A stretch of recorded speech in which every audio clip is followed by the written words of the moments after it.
At the end of Book 5, Socrates had introduced the surprising and controversial thesis that the polis, or city, will have no rest from evils, as he says, will have no rest from evils until philosophers rule in the city.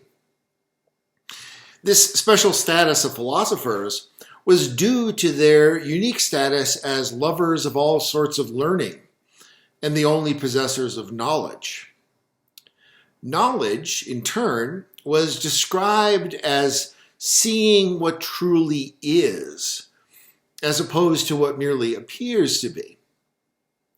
At the beginning of Book 6, Socrates picks up by arguing that the philosophers, since they are the only ones who see, quote, what is always the same in all respects, unquote, what is always the same in all respects, because of this, they should become guardians in the city.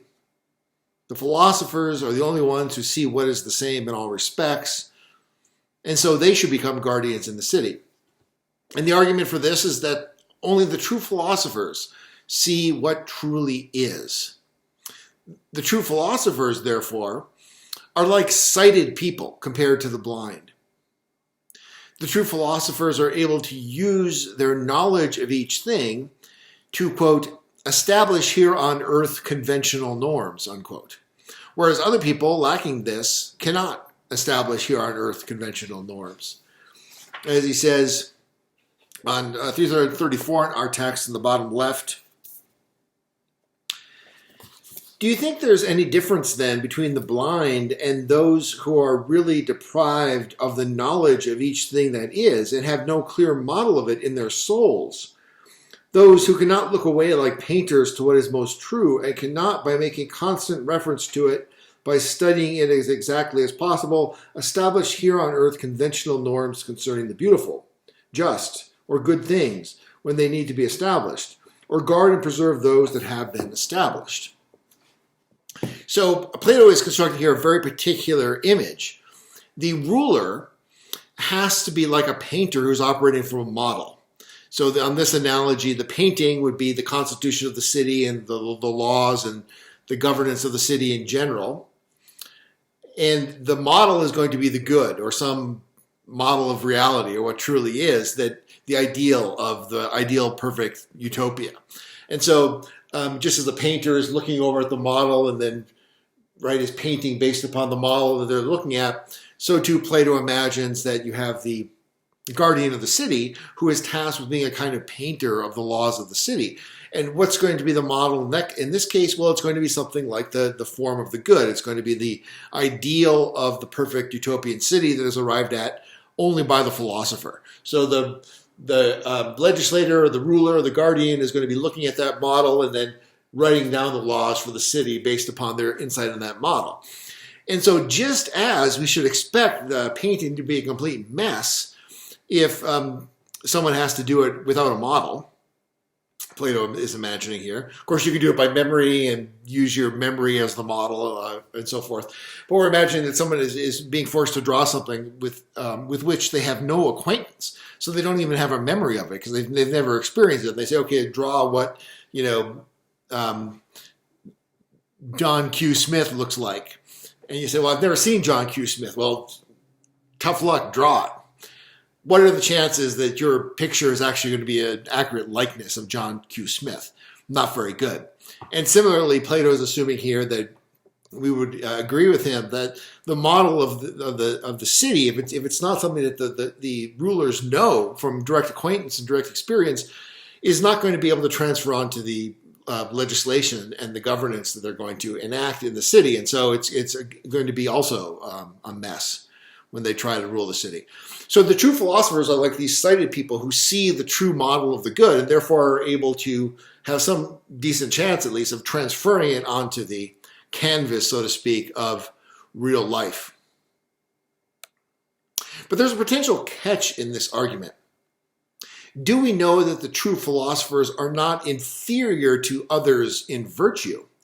If we extended this painter analogy a little bit farther, we could say, of course, built into this analogy is the idea that the painter is sincerely and with all the talents and means at his or her disposal trying to provide an accurate picture of the model. But what if the painter were to be a trickster or a person who was corrupted in some way and preferred to deceive people rather than to present a true image? In that case, just the mere fact that they had the model wouldn't ensure that the image was a true one. And so the same kind of problem arises here with the philosopher. We have to have some way of ensuring that the philosophers are going to be at least not inferior to others in virtue. And this is an issue because popular opinion at the time, as we've already seen, would have it that philosophers tend to be vicious individuals. So Plato needs to show that the true philosophers would not be inferior to others in any part of virtue, as he says at 484d, page 334 on the left-hand column of our text.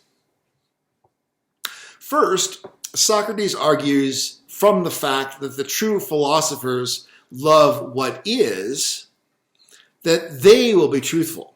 Because as lovers of what is, they will ipso facto love everything true and hate everything false. They love what is, so they're going to eschew what's false, and so they're going to be truthful themselves. Furthermore, he says, when a person's desires flow toward learning, as the philosopher's does, the philosopher is the lover of learning. Remember from book 5, he loves everything that pertains to learning. He wants to learn everything he can.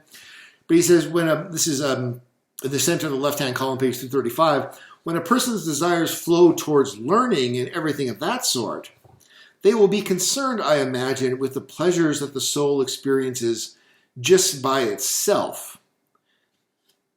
They will be concerned with the pleasures that the soul experiences intrinsically, just by itself, and will be indifferent to those that come through the body, if indeed the person is not a counterfeit, but rather a true philosopher.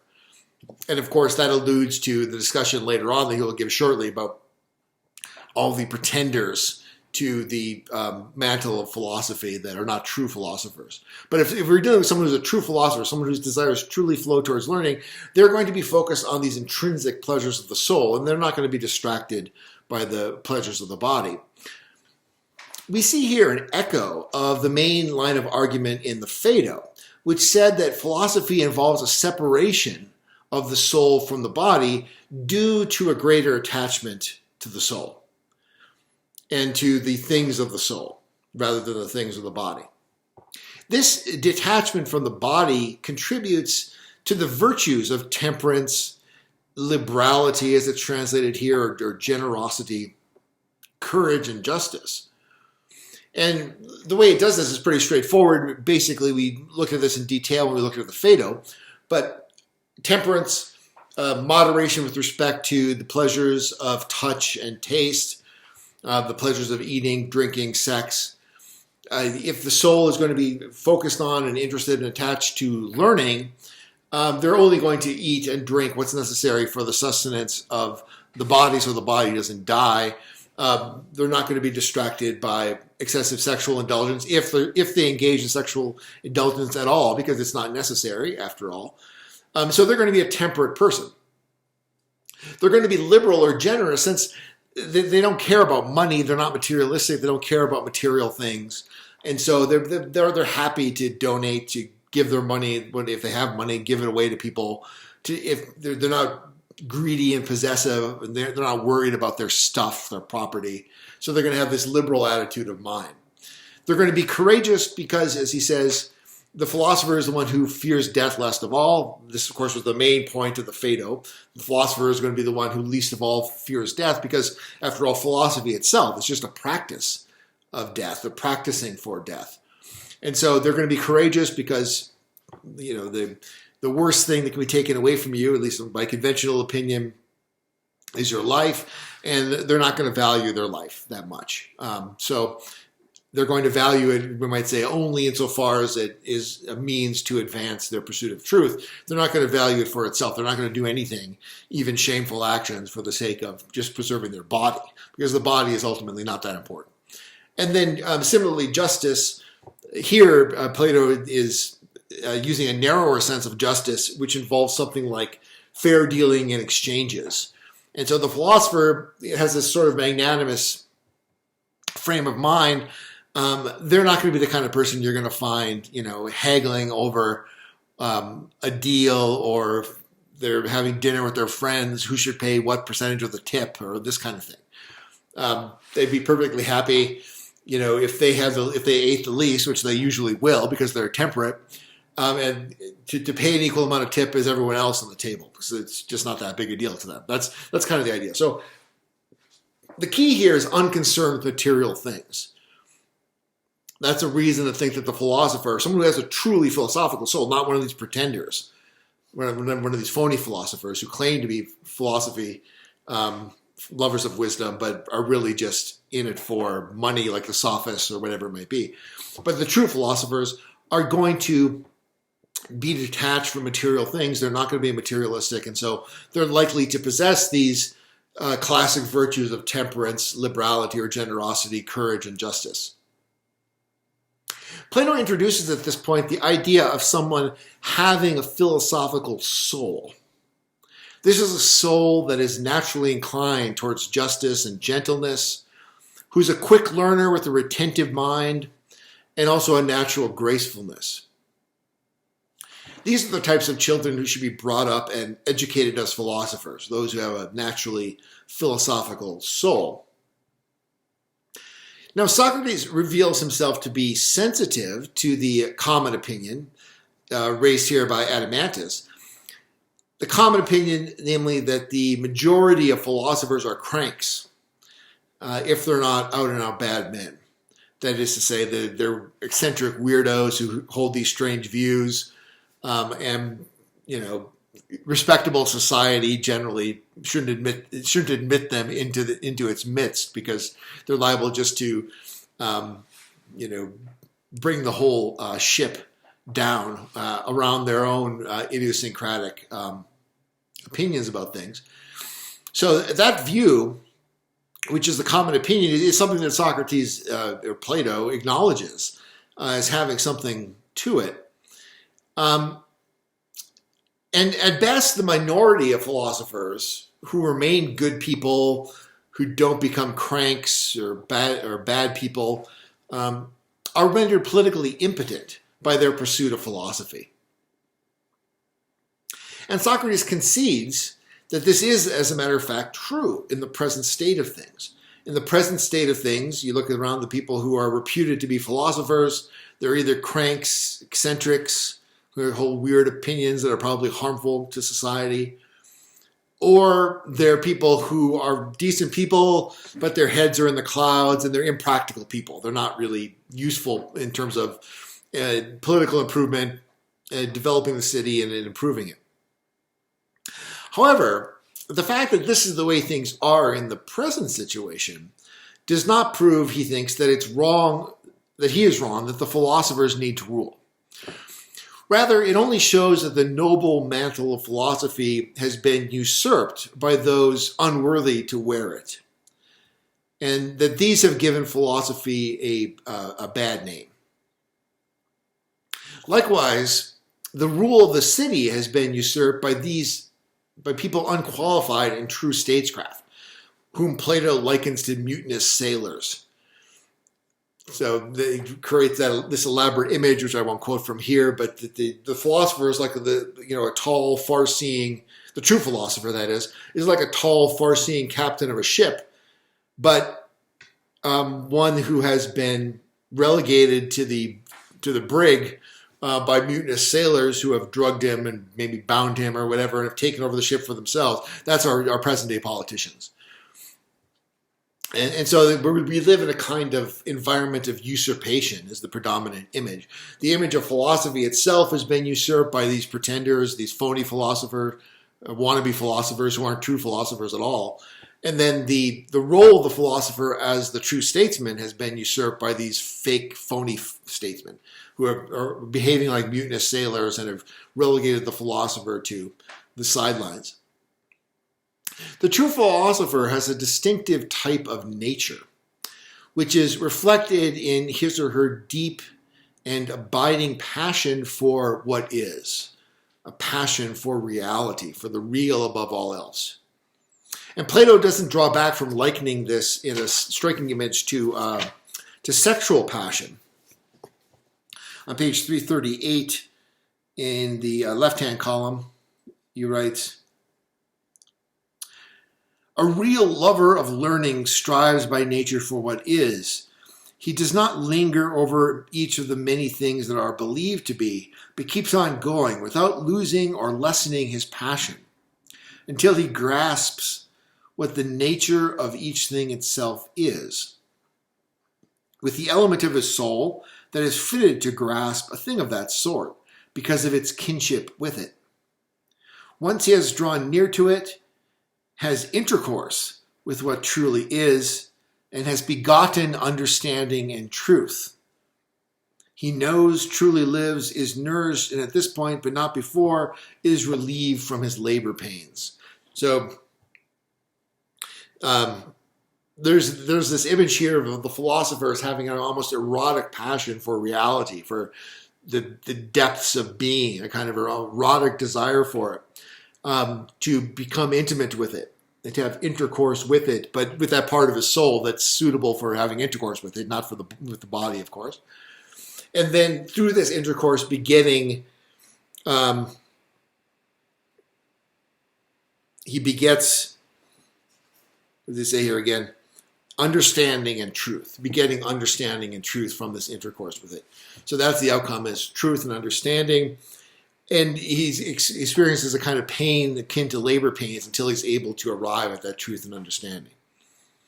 So that's the mark of the true philosophical nature, this passion for truth that's at the core of the philosophical nature, that's prepared to endure anything for the sake of truth. And from this, all the other virtues of the true philosopher follow, including courage, temperance, magnanimity, and the other virtues. However, such a nature is rare, and it's always surrounded by corrupting influences that lead it astray. It's corrupted specifically by receiving a bad education that draws its attention away to other good things, such as beauty, wealth, and power. Because these things are noble as well. They're not truth, they're not reality, they're not being, but they're attractive as well. And so they're going to be potential distractions to the philosophical nature. Because the combination of natural virtues found in the philosophical nature is always going to be rare, the young person who has this nature will always be in the minority. And as such, he's led away, or led astray, we might say, by the loud, clamoring, false opinions and values, as we say today, of the majority. The people who are telling him, hey, why are you wasting your time, studying philosophy? You should be making money over here. So he hears that from people when he's young and impressionable and is susceptible to their influence. And Socrates describes the deleterious effect of democracy itself on the philosopher. 339 there, he says, starting at the bottom of the left-hand column. When many of them sit together in assemblies, courts, theaters, army camps, or any other gathering of a mass of people, in public and with a loud uproar, object excessively to some of the things that are said or done, then approve excessively of others, shouting and clapping, and when in addition these people themselves, the rocks and the surrounding space itself echo and redouble the uproar of their praise or blame, in a situation like that, how do you think, as the saying goes, a young man's heart is affected? How will whatever sort of private education he received hold up for him, and not get swept away by such praise and blame, and go be carried off by the flood wherever it goes, so that he will call the same things beautiful or ugly as these people practice what they practice and become like them? How are we going to protect the young person who is, overwhelmed by this imagery of the mob praising loudly and applauding one thing? How many young people are seduced to be a sports hero or a rock star or something like that because they see the claim that the mob gives to such people. And so they think, I'm aware myself of having a sort of elevated nature, and so I should be able to have that too. But this distracts them away from what's truly of worth, and that is the philosophical life. And here's where we start to get the pseudo-philosophers, the phony philosophers, who are, waving the flag of philosophy, but really themselves are not true philosophers. The Sophists. The Sophists teach opinions that are favored by the masses, which Socrates calls the beast, the mob, the beast. And so the young person is taught how to curry favor with the masses. Right? This is like what we nowadays call communication. You're majoring in communication. You're going to learn how to communicate with the masses. But that has nothing necessarily to do with truth. It's just a matter of how do you curry favor with the masses. This craft of the sophist is what comes to be regarded as wisdom by the masses. So the good and the just thereby come to be identified with what the masses regard as good and just, which is to say that they come to be misidentified. On page 340, he says, top left-hand column, referring to the beast, having learned all this through associating, spending times with the beast, he calls this wisdom, gathers his information together as if it were a craft, and starts to teach it. Knowing nothing in reality about which of these convictions or appetites is fine or shameful, good or bad, just or unjust, he uses all these terms, that is, fine or shameful, good or bad, just or unjust, he uses all these terms in conformity with the great beast's beliefs, calling the things it enjoys good and the things that anger it bad. He has no other account to give them, but calls everything he is compelled to do just and fine, never having seen how much the natures of compulsion and goodness really differ, and being unable to explain it to anyone. So that's pseudo-philosophy, philosophy that just becomes a matter of effective communication, effective pandering to what the beast, namely the mob, the masses, demand. This situation obviously creates a big problem for preserving a philosophical nature and ensuring that it will continue to practice philosophy and reach the end.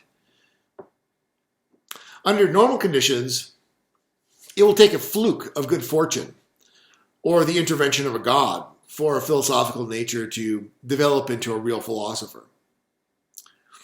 Plato has Socrates suggest that it was the blessing of a god, of his daimon, Socrates' daimon, that enabled Socrates to achieve this. But that was something like divine intervention, something like a miracle that in Socrates' case, preserved a truly philosophical nature to the end, till his philosophical talents were fully developed. But typically, the typical case would be something like Alcibiades, who's brought up here, again, obliquely, as he was explicitly in the Symposium, as an example of someone who perhaps had a truly philosophical nature, but was led astray by these distractions of wealth, power, fame, and so forth. Glory hunting. Under present political conditions, the best that the true philosopher can hope for is to keep a low profile, avoid getting drafted into the political intrigues of others, and die blameless. As, again, Alcibiades failed to do.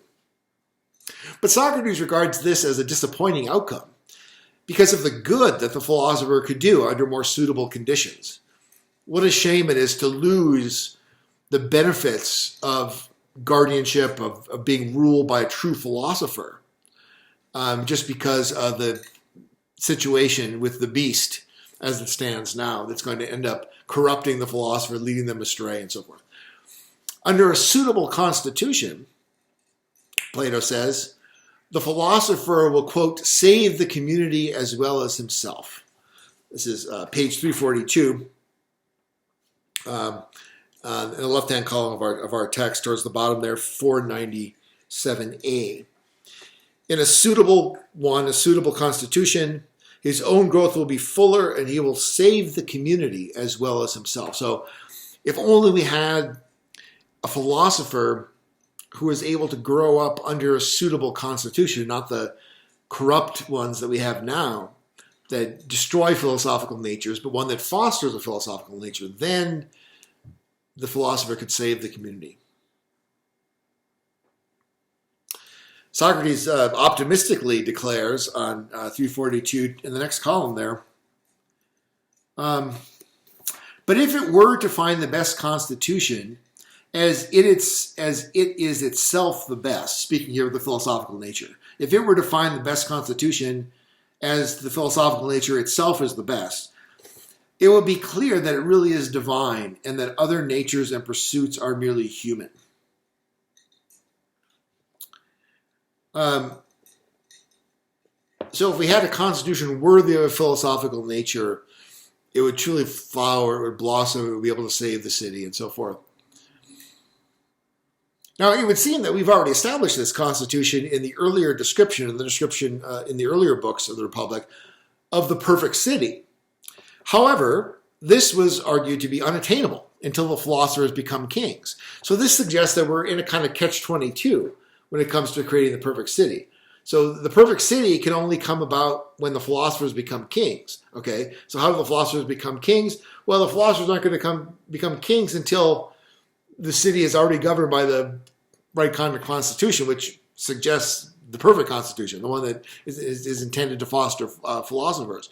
So at this point, it begins to look like we're in a catch-22. We're kind of stuck. In order to have the perfect constitution, we need to be governed by philosophers, but in order to be governed by philosophers, we need to have the perfect constitution. So what are we going to do? And Socrates says that only a chance event or some divine inspiration, not divine aspiration, some divine inspiration can create the right conditions. So in 343,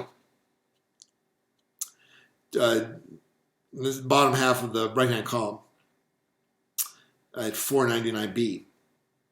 No city, no constitution, and indeed no individual man will ever become perfect until some chance event compels those few philosophers who are not vicious, the ones who are now called useless, to take care of a city, whether they want to or not, and compels the city to obey them, or until a true passion for true philosophy flows by some divine inspiration into the sons of men. Men now wielding dynastic power or sovereignty, or into the men themselves. So it's going to take a rare alignment of the stars. You're either going to have some chance event that thrusts the few true philosophers that have managed to escape the gauntlet of the corrupting influences of society under an imperfect constitution and remain philosophers who are now relegated to the status of uselessness. But if they would somehow, through some miracle, come to power, or somehow if the ruling dynasty of some city or country were to somehow decide that they wanted to become a philosopher, some unusual and improbable sequence of events like that are the only things that are going to put the philosopher in power in the city. So this suggests that if there is to be any practical solution, one that doesn't rely just on a kind of wing and a prayer, some new form of philosophical education must be gradually introduced into the city. One objection that Socrates raises is the haphazard and incomplete way in which people typically practice philosophy. Typically, they dabble in it as a side pursuit in their youth or in their retirement. And the implication is that this mode of practice keeps most practitioners of philosophy in the status of neophytes or dilettantes. Even today, I think this still resonates with us to some extent, that for many people, maybe if they engage with philosophy at all, they do so maybe by taking a couple courses in college, maybe they even major in it or minor in it. But then most people don't do anything with it after that. And they go off, and they go to law school or business school or whatever, they have their career. And then maybe in their retirement, they decide they get interested and they want to pick it up again or start reflecting on these big questions of life again. And so maybe they take an extension course or something like that, or they watch a YouTube video about Plato's Republic or whatever it might be. But that practice of philosophy ends up leaving people in the status of kind of permanent neophytes or dilettantes. And it doesn't allow this kind of progressive development of philosophy throughout the course of a person's life.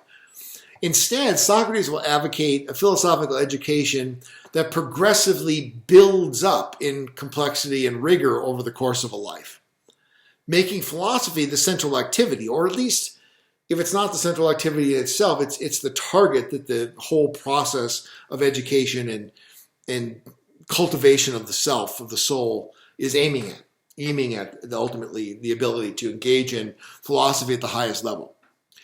So at different stages of life, there are going to be different pursuits of philosophy, either explicitly or as a preparation, that are suitable for that state of life. And this is something that we don't see practiced very often, if at all, in the city. He says, this is the left-hand column now, going backwards from what I quoted before, page 343. So what should they do instead? Well, as young men and children, they should occupy themselves with an education and philosophy suitable to the young. Their bodies are blooming and growing into manhood at this time, and they should take very good care of them so as to acquire a helper for philosophy. But as they grow older and their soul begins to reach maturity, they should make its exercises more rigorous. Then, when their strength begins to fail and they have retired from politics and military service, they should graze freely in the pastures of philosophy and do nothing else except as a sideline. I mean those who are going to live happily, and when the end comes, crown the life they have lived with a fitting providence in that other place, in the afterlife. Plato imagines that the true philosopher will use a position of power in the best possible way. As the lover of what is and possessor of true wisdom, the true philosopher will associate with what is orderly and divine and become as divine and orderly as a human being can. On 500D. This is this common idea that we've seen expressed elsewhere in Plato's corpus so far. That it's through association with what's divine that one becomes divine oneself. It's through association, mental or spiritual association with what is orderly, that one's own soul becomes orderly, becomes to be harmonious and in good order. Plato imagines that the philosopher who attains power will impose or impress the template of the orderly and the divine on the city or state where they take power. Now here, I think we need to step aside for a minute and express a reservation that we, from our perspective, as 21st century readers of Plato have that he couldn't have. And that is the modern history of attempts of various would-be philosopher kings to impose, often from a blank slate, a particular vision, a utopian vision of society derived from philosophical reflections onto the world. Whether in the modern history of France, of Russia, Germany, China, Cambodia, North Korea, this idea of kind of wiping it clean has been used as an inspiration for mass murder by the likes of Robespierre, Lenin, Stalin, Hitler, Mao, Pol Pot, the Kims in North Korea, and so on. And so against that backdrop, we read something like what Plato writes in the Republic, Book 6 rather. Here's page 344 in our text. This is 501a. When you read something like what I'm about to read here, it might make us a little bit queasy. When he says, they, meaning the philosopher kings, would take the city and people's characters as their sketching slate. Take people as their sketching slate.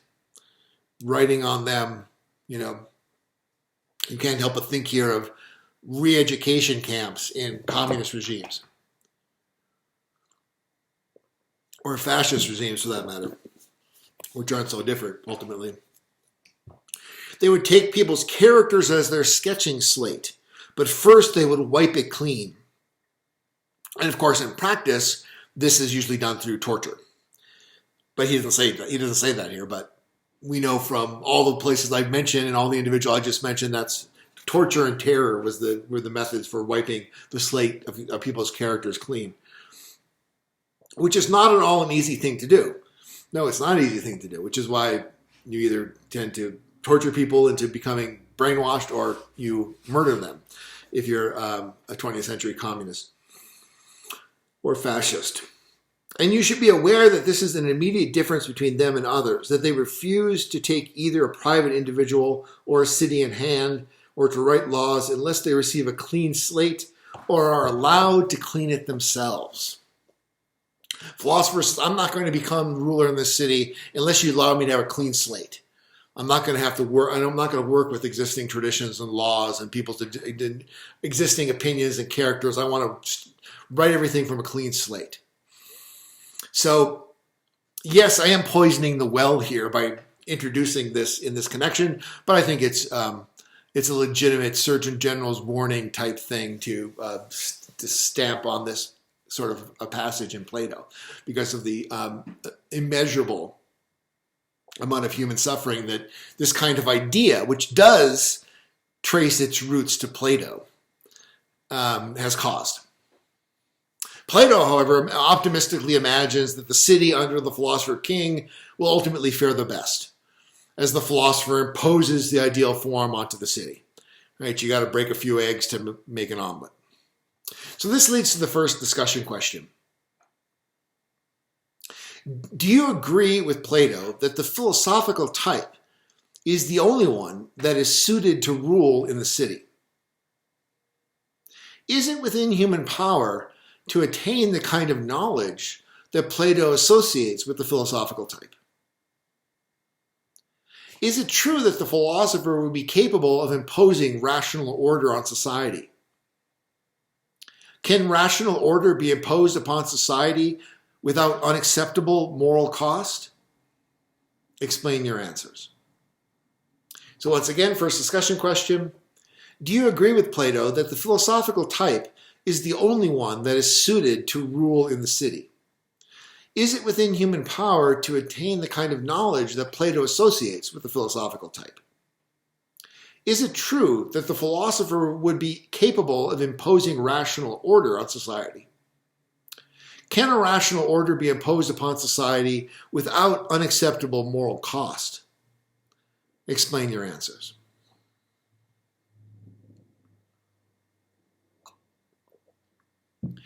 The next subject of inquiry is the budding philosopher's ability to endure being tested by what Socrates calls the greatest subjects, or the greatest of subjects. And this subject is the form of the good. The bottom of the left-hand column of 347, around 505a, we read, you see, you have often heard it said that the form of the good is the greatest thing to learn about, and that it is by their relation to it that just things and the others become useful and beneficial. And now you must be pretty certain that that is what I'm going to say, and in addition that we have no adequate knowledge of it.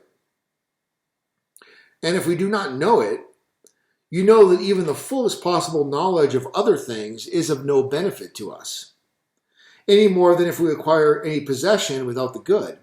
Or do you think there's any benefit in possessing anything but the good? Or to know everything without knowing the good, thereby knowing nothing fine or good? That is to say, is any knowledge really worthwhile knowledge if we lack knowledge of what's good? What's the point of knowing anything if we don't know what's good? That other knowledge would just be useless. So think about, if one doesn't know the good of any particular thing, does one really know it? That's another aspect of this. I think here about some of you might be familiar with the story of the Nag Hammadi Library, which is this story of a store of very ancient sacred texts that very important in the history of the Near East and theological subjects and so on. That was discovered by a peasant who didn't know what it was, and supposedly his mother or wife, I forget, was using some of it for kindling. That's an example of, you don't really know what you have if you don't know the good of it. If to you all it's good for is kindling, you don't really know it. You don't know what you've got. That's just an illustration of the general point that Plato wants to make here, is if you don't know the good of any particular thing, you don't really know it. So the big question is, what is the good? What is the good? What is it that we're trying to know if we're trying to know the good of any particular thing? What is the good? So the many say it's pleasure. But Socrates makes clear that he thinks people who say such things don't know what they're talking about. The view is easily refuted by the admission on the part of even these people who say that the good is just pleasure, that there are bad pleasures. And that would be absurd if the good simply was pleasure. That would be like saying that there are bad goods. It doesn't make any sense. It's absurd. If pleasure is just the good, then there can be no such thing as bad pleasures. But there are such things as bad pleasures. So the good can't just be equated with pleasure. The nature of the good is a major issue because this is what everyone pursues most of all. No one is content to acquire the mere appearance of the good or the mere reputation of the good. Everyone wants what's truly good in reality for themselves, which isn't, of course, to say that some people might not think that, having a reputation for goodness would be a good thing. Of course, we talked about this in connection with Book 2. But for themselves, they want what's really good. They don't just want the reputation of what's reputed to be good, because it might not really be good. They want what's really good. And yet, despite this, the nature of the good remains elusive. It's not merely pleasure, but then what is it? This question must be answered if the philosophers are to be true guardians. As Plato writes, this is 506a, quote, "I imagine that just and beautiful things won't have acquired much of a guardian in someone who does not even know that they are good." Sorry, I bungled that quote. "I imagine that just and beautiful things won't have acquired much of a guardian in someone who does not even know why they are good." How can you guard something that's good if you don't even know why it's good? Now, Adeimantus gets impatient at this point, and he asks Socrates to just come out and tell him what the nature of the good is. What's the nature of the good? Come on, Socrates. Quit being coy. Tell us. Well, Socrates, of course, with characteristic coyness, responds by intimating that he doesn't know, and that it would be shameful for him to state an opinion on the matter or to pretend that he knows when he doesn't. And this position forces Socrates to set aside what the good itself is for the time being. Instead, Socrates proposes to discuss, quote, this is from 506e, page 348 in the right-hand column. He's going to propose to discuss, quote, "what seems to be an offspring of the good and most like it," unquote. What seems to be an offspring of the good, the child of the good, in other words, and most like it.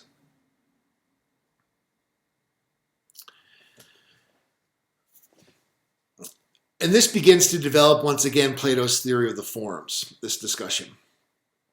So we're familiar by now with the basic idea of Plato's theory of the forms. So for each thing for which we have a distinct word, such as, for example, the word good. So you've got the word good.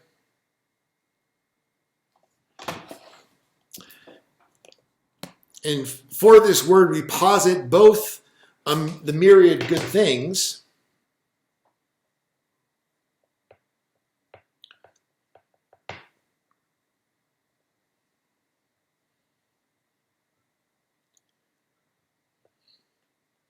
we can describe this as either applying the word or the idea that the word good points to this reality, refers to this reality that's both the myriad of good things and also a single form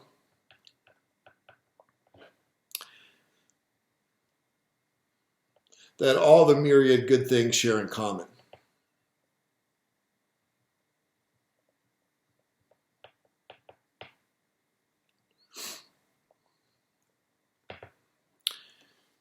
So we've got this view. In the word good, we posit both the myriad good things, the many different good things, and then also the single form that all of these many, many good things share in common. The word seems to point to or suggest or applies to or refers to both of these categories or classes. And then in addition, Plato's going to say that, well, these things are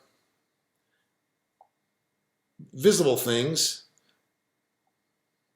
but not intelligible, whereas the single form is intelligible, but not visible.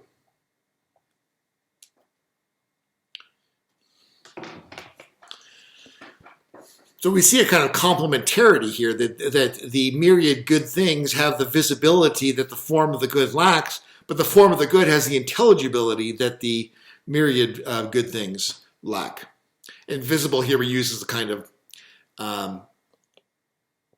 stand-in for the general idea of being sensible, something that we can sense. It would include audible things and so forth. But of course, vision being the preeminent among our senses. Why is this intelligible but this isn't? Well, when we see things, they make an impression on our senses, but that doesn't necessarily mean that we understand them. What encompasses the understanding is going to be the account that is associated with the single form of things. So these are visible, but they're not intelligible. We have to bring them under a concept. We have to be able to give an account of what it is we're seeing. If you just see something, you see it perfectly fine, but just seeing it doesn't mean you understand what it is. That's what enables us to say things like, what is that? And if you see something and you recognize it as good, that's because that you're connecting it with a certain account, a certain idea or form that the thing exhibits.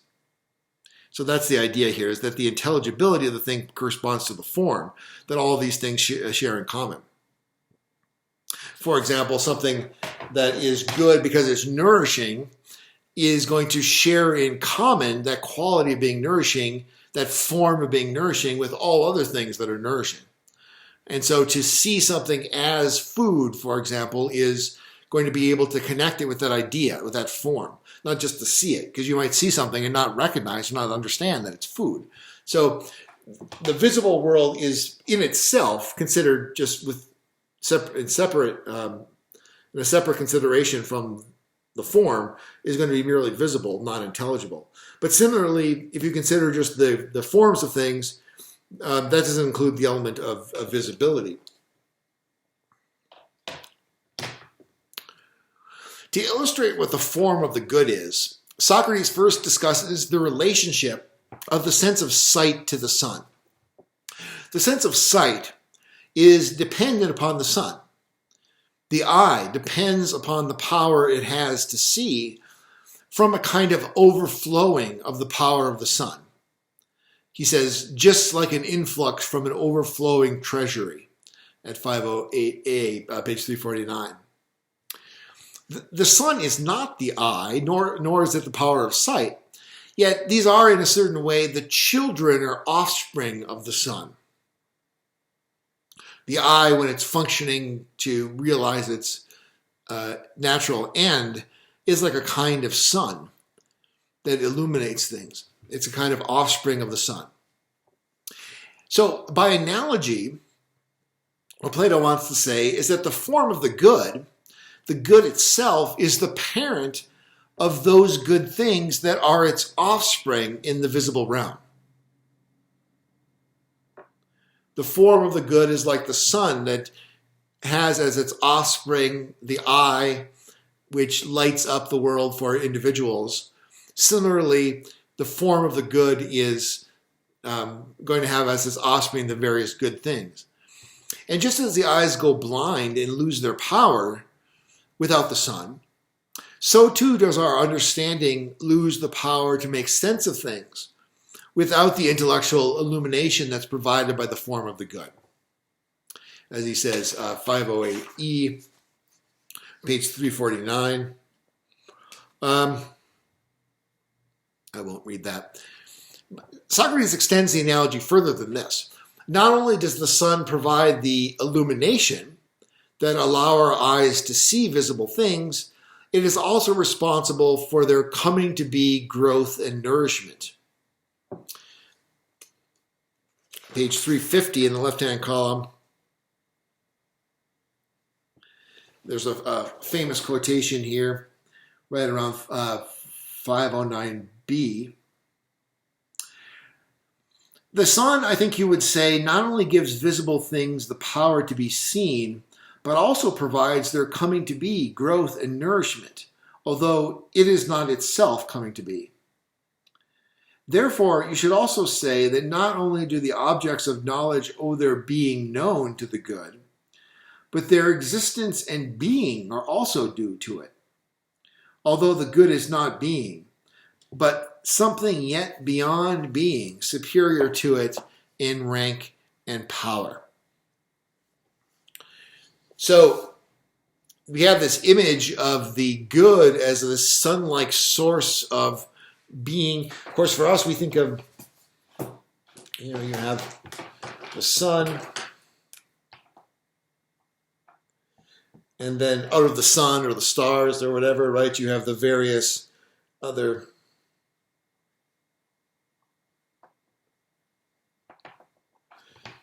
material beings like this in the visible world, right, that come from the sun. Various material beings derive their being and also their intelligibility in the sense of their illumination or being able to see them from the sun. So what he wants to say is that there's something that's absolutely true of the good itself, where the good itself is the source of all beings, in a way parallel to the way in which the sun is the source of all material or visible beings.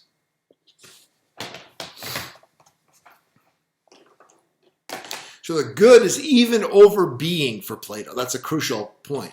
The good is not only what enables us to understand things in the visible realm, that we understand things and understanding the good of them, but it's also the source of their very being themselves.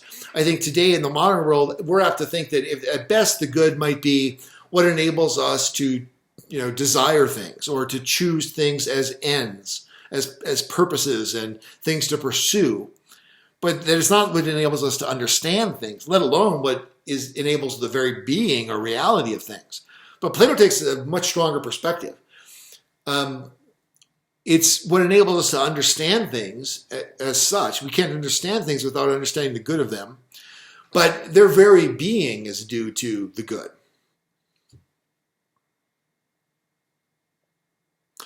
The sun analogy, therefore, is not merely a metaphor for Plato. It contains an implicit ontology, which is also symbolized in the next image that he constructs, which is this famous image of the divided line.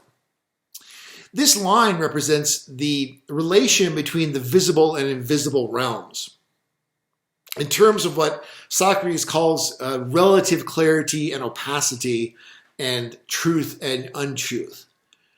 So I'm going to give an interpretation of this that I think is fairly common, fairly standard, but you should be aware that other interpretations might be possible here. There certainly is some potential difficulty in comprehending exactly what Plato has in mind. So I'll give one interpretation of what he might have in mind here. And I should say that based upon the reconstruction of the line that you see at the bottom of the right-hand column of page 350 of our text, I think the translator here might be interpreting this in a slightly different way than I am. So keep that in mind. But I'll give us something as a basis for starting to think about what Plato is getting at here in this section. So he begins down at the bottom of 350 in the left-hand column in our text, 509d thereabouts. He says, "Then don't you think, as we said, that there are these two things, one sovereign of the intelligible kind in place, the other of the visible?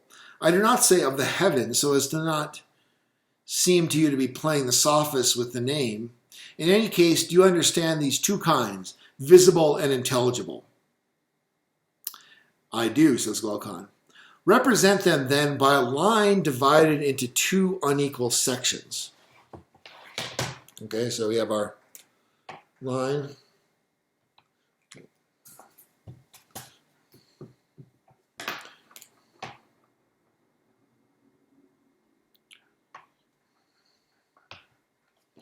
And there's our line, we'll call this line AB.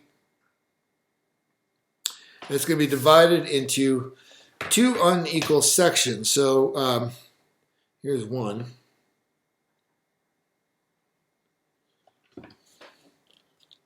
There's two unequal sections. So we can see pretty clearly this is shorter than that one. So that's the first one. Then divide each section so that the visible kind and that of the intelligible in the same proportion as the line. So this is supposed to correspond to the visible and the intelligible worlds. And then we're to divide each of these again. And so use a different color to indicate this. We'll use red and green as ways to divide this again. But it's supposed to be divided in the same proportion. And so it's kind of difficult to get exactly right, but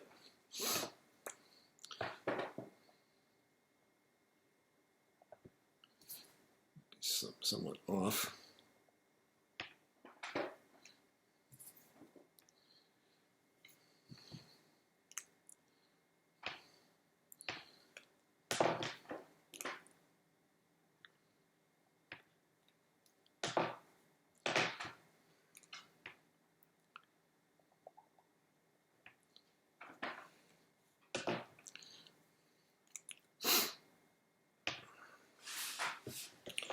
Okay, so we need this. I think this works. We need to be able to see that this segment AD is definitely smaller than DC. Though, you know, if you look quickly, you might not be able to see that. But and the DC and CE are supposed to be the same size. But this doesn't look quite accurate here. But this is the proportion that the relation of this segment and this one.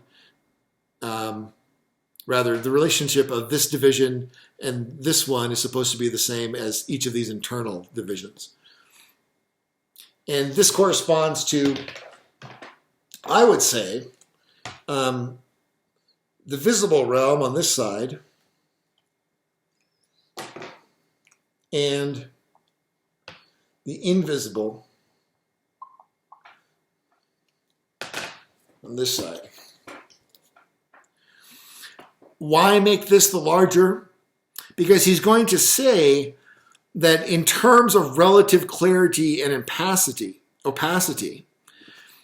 we can compare these two. So this is relatively smaller than this one. This one is this segment CB is relatively larger than AC, and AC is relatively smaller than CB, and that is because of the share that the invisible realm has in clarity as opposed to opacity.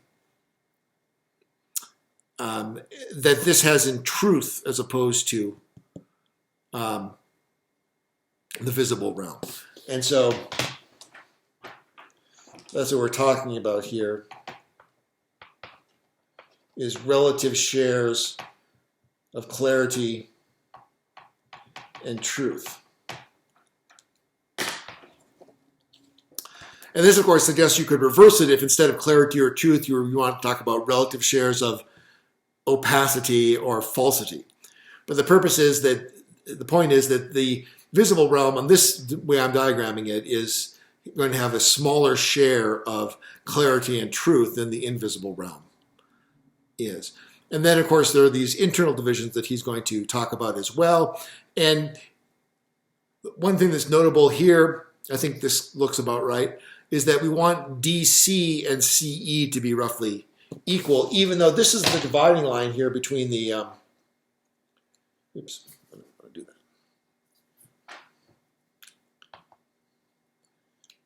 that.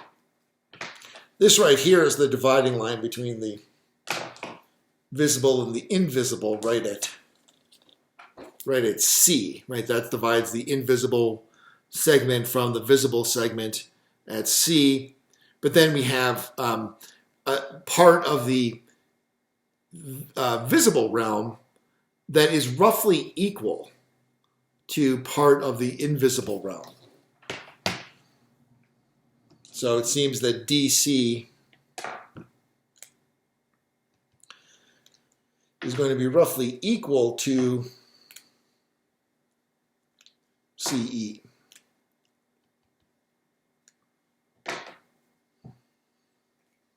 That's his picture.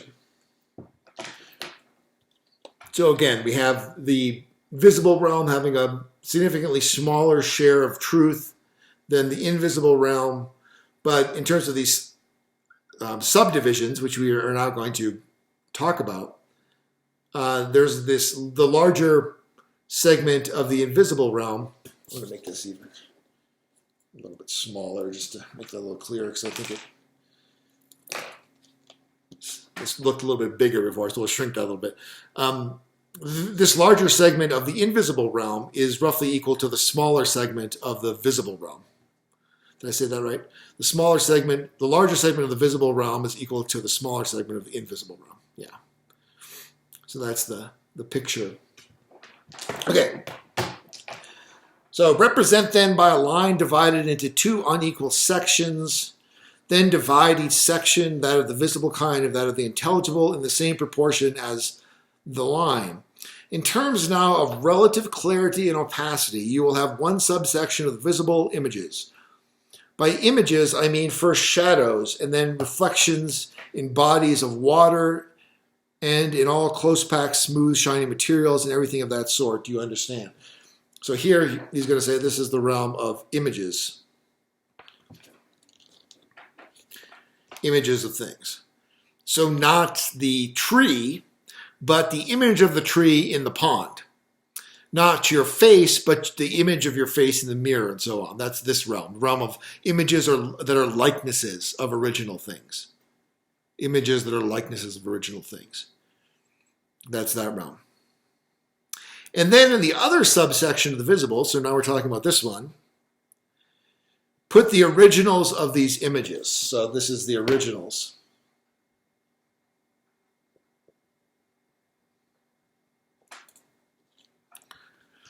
The animals around us, every plant, and the whole class of manufactured things. This is the originals of things that we see images of in things like mirrors.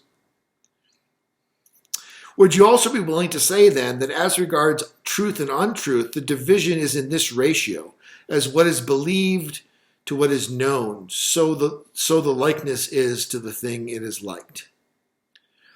So he's talking about truth and untruth. The ratio is the same as what is believed is to what is known. So the likeness is to the thing that is liked.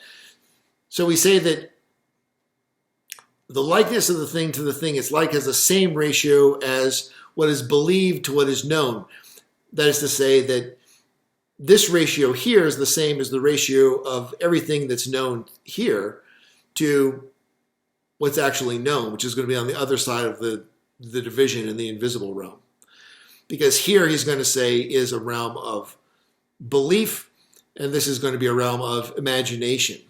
So this is how we imagine things to be. This is how we believe them to be. The beliefs that spontaneously arise to the senses. But this doesn't yet amount to knowledge. Knowledge only comes when we're dealing with what is on the other side of this divided line, which is what concerns the invisible realm.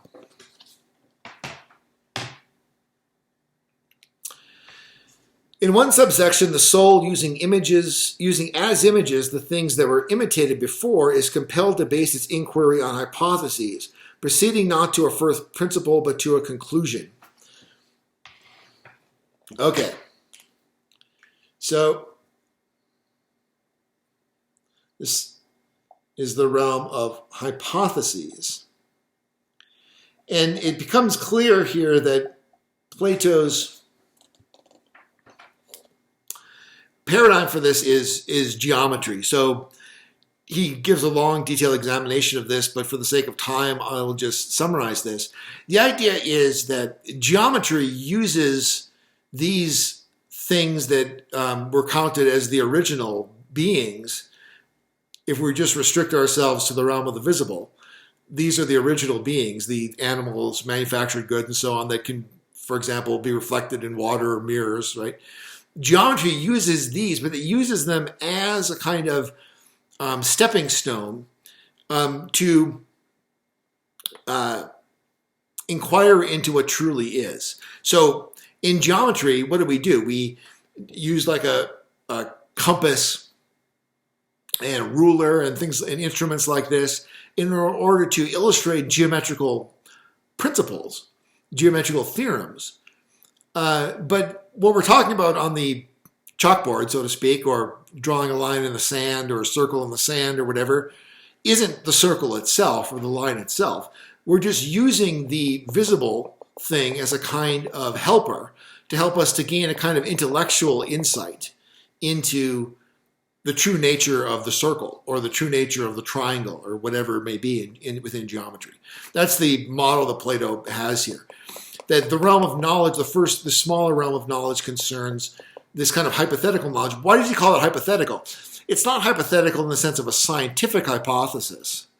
It's hypothetical in the sense of the way in which axioms are used in Euclidean geometry. So he makes clear that hypotheses are those things that are taken as just given, for granted, propositions that are just taken for granted, that they aren't accounted for. You aren't giving an argument to ground your axioms. You just assume them. And so there's a kind of ungroundedness to the first principles in geometry.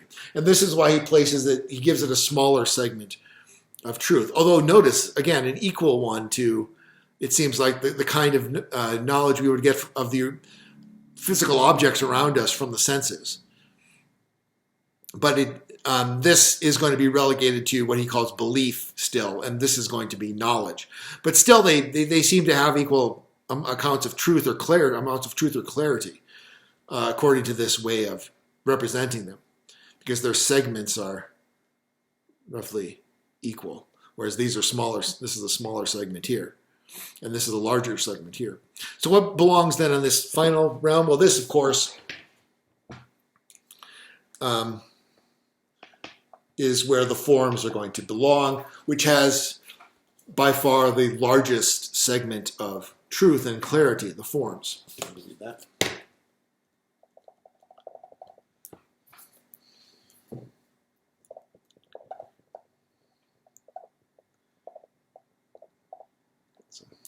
Grease on the board or something. It's preventing it from. Now you can see it, the forms. In the other subsection, this one, it makes its way to an unhypothetical first principle proceeding from a hypothesis, but without using the images used in the previous subsection, using forms themselves and making its methodological inquiry through them. So this is involving some form of knowledge that doesn't proceed from axioms in the way that geometrical knowledge does, but proceeds from something that is intelligible in itself. Now, this naturally raises a question. Here, the limitation of this kind of knowledge was taken to be due to the way in which it depended upon assumptions that were ungrounded rationally. So I derive geometrical conclusions from reason, from rational geometrical proofs, but I do so always on the basis of some axioms that themselves are not proven, and it seems cannot be proven, because there always has to be some starting point. You can't prove everything. You just keep going back ad infinitum if you couldn't take some things for granted. And so this naturally raises a question, which is, well, how do you avoid the same problem with the forms? How do you avoid the same problem with the forms as you had over here? That there have to be some forms that are just taken as being given. Are the forms some kind of just brute facts that we can't give an account for, an argument for?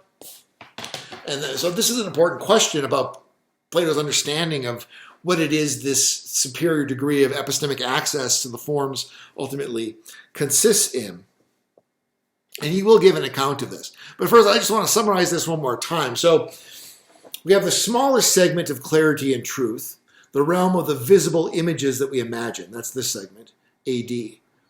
Then the second smallest segment of clarity and truth is the originals that correspond to what is believed in based upon the spontaneous beliefs, presumably, that arise through the senses. Those are the originals of these images, like the tree that is reflected in the water. The reflection is the image, the original is the tree itself. And then over here, we skip over to the realm, from the realm of the visible to the realm of the invisible, the intelligible. And in this realm, in the realm of the intelligible, it's not just negative here. This is the, we'll state it positively rather than just as the opposite of the visible. This is the intelligible realm. In the intelligible realm, we have rational knowledge instead of mere belief. We have knowledge that's based upon true but unaccounted for hypotheses, like in the geometry of Euclid. This is rational deductive knowledge. You know, the Pythagorean theorem and what have you, that's actual rational knowledge. But it's based upon unaccounted for hypotheses, since it doesn't ground its first principles. And because of that, it seems like Plato wants to say that it doesn't contain a higher proportion of truth or clarity than belief has, although it has a kind of greater dignity because it's actually a form of knowledge. And then the largest segment of clarity and truth, which is unhypothetical knowledge using the forms themselves. So it's remarkable that the smaller segments are allotted some degree of truth, merely a lesser degree than the knowledge of the forms. That they have some truth, however, appears to be necessary for the philosopher to ever rise to full truth, because we always start, of course, with acquaintance with the visible realm before we come to acquaintance with the invisible or intelligible realm. Now, about the knowledge of the forms, which I mentioned and then deferred a couple minutes ago, Plato writes this. He says, I also understand then that by the other subsection of the intelligible, I mean what reason itself grasps by the power of dialectical discussion, treating its hypotheses not as first principles, but as genuine hypotheses. That is, stepping stones and links in a chain, in order to arrive at what is unhypothetical and the first principle of everything. Having grasped this principle, it reverses itself, and keeping hold of what follows from it, comes down to a conclusion, making no use of anything visible at all, but only the forms themselves, moving on through forms to forms and ending in forms. Okay, so this is rather difficult to understand in this context exactly what he's getting at here, but he links this with dialectic. The forms are dialectically achieved, as you might say. I don't know if you can read that. They're dialectically achieved, if you can read that. And that means that unlike a mere rational deduction, as in geometry and geometrical proofs, the forms are achieved, knowledge of them or insight is achieved of them through a kind of opposition of propositions of the kind that you find in dialectic, through a kind of critical inquiry where one is trying to challenge the forms. And so, or the definitions of the forms. So you get the picture here naturally that the knowledge of the forms it seems like it would naturally proceed through the process by which, let's say, Socrates in the Euthyphro interrogates Euthyphro's definition of piety by trying to come up with counterexamples to it. And through that process of back and forth, of proposal and counter-proposal, I'm going to define piety this way. You show that there's an objection to that definition, and so I'm going to revise my definition and try to come up with a better definition. And maybe you'll have an objection to that improved definition, so I'm going to have to improve it still, etc. Through that dialectical exchange, we arrive at knowledge of the forms. And so the proof of the forms isn't going to be a deductive proof, but it's going to be a kind of a dialectical proof, if you will. That is to say, whatever can survive this dialectical procedure of interrogation, of questioning, is going to be the vision of the forms. Something like that. But he's admittedly, he doesn't completely fill this in or develop the notion here. Okay, so, and then he gives names to the kind of state of the soul that's associated with each of these. So to images, likenesses of things and reflections in the water or the mirror, he calls this imagination. These originals that we are acquainted with through the senses, he calls belief. This he calls thought, or it's translated as thought. This kind of knowledge of geometrical propositions. And then the highest form of knowledge is understanding. So that's what he says in the last paragraph there. He says, join me then in taking these four conditions in the soul as corresponding to the four subsections of the line. Understanding, dealing with the highest; thought, dealing with the second; assign belief to the third; and imagination to the last. Arrange them in proportion and consider that each shares in clarity to the degree that the subsection in it shares in truth. So that's the divided line. So we get both here an ontology, an account of how being is structured. Being is structured into this intelligible and visible portion. And then also an epistemology that assigns to each one of these realms of being a particular condition of the soul that relates to it, whether it's through imagination, belief or opinion, thought, or true understanding. This leads to the second discussion question. What considerations might lead one to Plato's position that the greatest truth is to be found not in the realm of the senses and the visible world, but in a purely intelligible world of the understanding beyond the senses? Do you find Plato's ontology, as reflected in the analogy of the sun and the image of the divided line, to be believable or philosophically plausible? Why or why not? So once again, second discussion question. What considerations might lead one to Plato's position that the greatest truth is to be found not in the realm of the senses and the visible world, but in a purely intelligible world of the understanding beyond the senses? Do you find Plato's ontology, as reflected in the analogy of the sun and the image of the divided line, to be believable or philosophically plausible? Why or why not?